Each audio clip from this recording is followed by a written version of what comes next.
1 हफ्ता हो गया तुम्हारी शादी को, लेकिन अभी तक ना तुमने हमारी घर के चाय का स्वाद नहीं पकड़ा। मम्मी जी मैं आपके लिए दूसरी चाय बना देती हूँ। नहीं नहीं, हमारे यहाँ खाने पीने की चीज़ फेंकी नहीं जाती। जी मम्मी। बेटा भी कहीं बैठता है ना तो जगह साफ करके बैठता है। अपने मायके में भी ऐसी रहती थी क्या? साफ करो। अरे कपड़े नौकरानी से क्यों धुलवा लिए तुमने? सबका रंग फीका पड़ गया है। उसे कहाँ अकल है कि महंगे कपड़े कैसे धोए जाते हैं? कपड़े तो तुम खुद धोया करो ना। नमक का सारा पैकेट उड़ेल दिया क्या? अरे तुम्हारे डैडी जी बीपी के पेशेंट हैं, कुछ तो ध्यान रखा करो ना इन सब चीजों का। बहू, हमारे सब 8 बजे खाना खा लेते हैं और 10 बजे तक सो चुके होते हैं। जल्दी खाना बनाओ, तुम्हारा मायका नहीं है।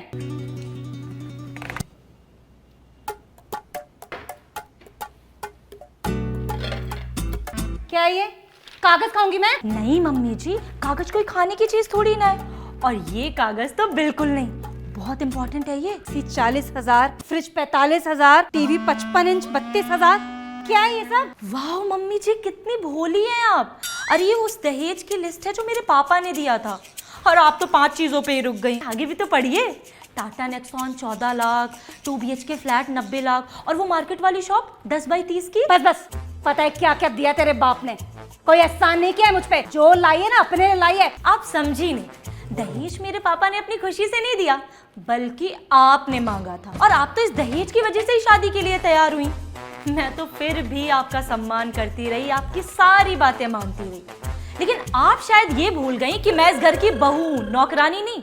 और वो सारा सामान दहेज नहीं बल्कि कीमत है, जिसके बदले में मेरे डैडी ने आपके बेटे को खरीदा है मेरे लिए। हल्के में ले रही है कि तुम्हें? हाँ, किसी के बाप की औकात नहीं है मेरे बेटे को खरीद सके।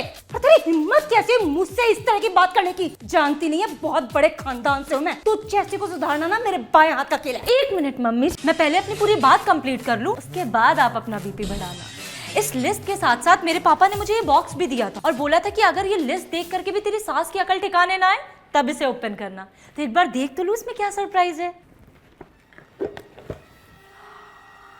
ओह daddy, I love you so much.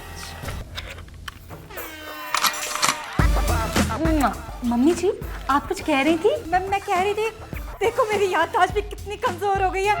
मैंने तुम्हारे डैडी जी को वादा किया था कि उनकी बेटी कोई काम नहीं करेगी घर का, और तुम्हारे लिए मैं पर्सनल मेड भी रखूंगी।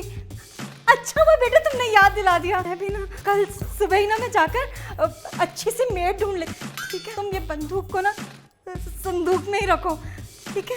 ओ मम्मी जी सो स्वीट। आप जैसी सासू माँ और मेरे जैसे डैडी भगवान सबको दे।